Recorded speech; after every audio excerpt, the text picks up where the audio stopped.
আসসালামু আলাইকুম রহমতুল্লাহ।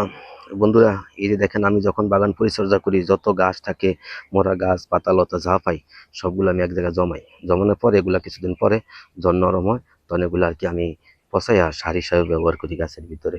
জানি না, এটা আমার নিজের খেয়াল থেকে করি, যদি আমার হয়তো এটা ভুল হইতে পারে। তারপরেও আপনারা দেখেন, এই যে দেখেন, এগুলো সব আমি যখন গাছগুলো পরিষ্কার করি, আগাছা জঙ্গল পাতা ফুতা যা পাই সব আমি এক জায়গায় জমাই রাখি। পরে এগুলা দিয়া গাছ বানানোর চেষ্টা করি। আর মূলত এই যে সার হইলো, এই যে দেখেন, এগুলো হলো আমার সার।